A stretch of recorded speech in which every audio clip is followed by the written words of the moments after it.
left the office half-cleaned, and sat in the conservatory for a good hour, trying to work out what to say to her husband. She saw him as he entered their boutique gallery in Chancery Lane. By now, though, she'd already wondered whether she had overreacted, that it was more art project than reason to be concerned, and wasn't that important after all. The gallery was already half full when she arrived. Miles had told her he'd organised the event, and the caterers and planners had done many of their launches in the past, so she had no fears of turning up to find some kind of chaotic bonfire in the "you let Dougal do a funeral" style of her favourite comedy Father Ted. But she did have a slight hint of jealousy, one aimed at the fact she hadn't been allowed to come in and help arrange the paintings, because as she walked through the opening room of the exhibition, she felt the story being told here wasn't quite right, and knew she could have done it better. But, again, this was Miles's thing. This entire exhibition was his baby, and every exhibition Miles had created had always brought him money. Them money.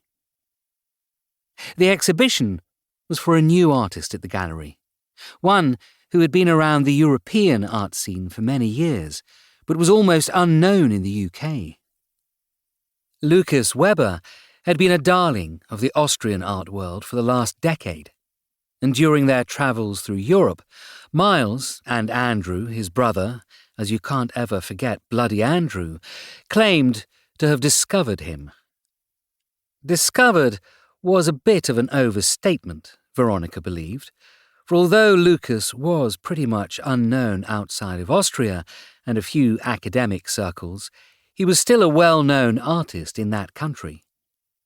But Lucas hadn't minded.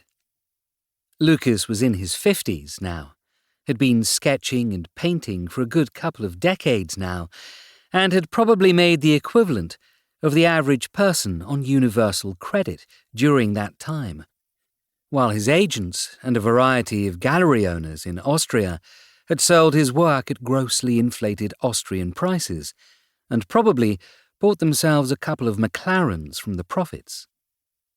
But with their help, life was about to change for him. Veronica had scanned the rooms as she walked through.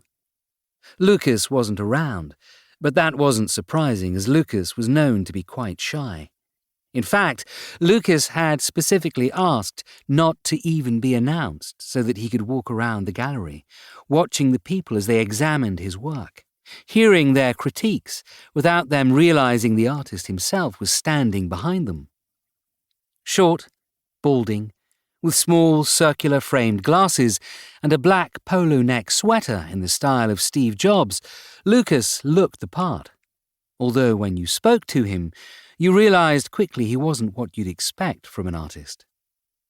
Miles, however, was the complete opposite. Standing now in the second of the 5 gallery exhibit rooms, paintings displayed on either side of him, he sipped his champagne and occasionally explained to 3 young women about Lucas's art style as they fawned over him. That was understandable. Miles, even in his 40s, was a catch. Perfectly styled brown hair and a tailored suit, his shirt open a button too far and exposing his chest a little too much.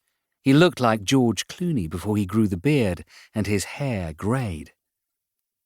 As I stand before these captivating masterpieces, he was spouting, the girls hanging on every word, I feel that the interplay of ethereal brushstrokes transcends the confines of the canvas, evoking a profound dialogue between the artist's visionary expression and the viewer's sensory perception.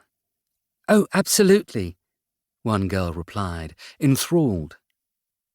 Miles smiled, continuing. The juxtaposition of vibrant hues against the subtle undertones creates a visual symphony, urging us to contemplate the intangible nuances of existence, he explained, waving the champagne flute as he spoke, and the fluidity of our own perceptions. These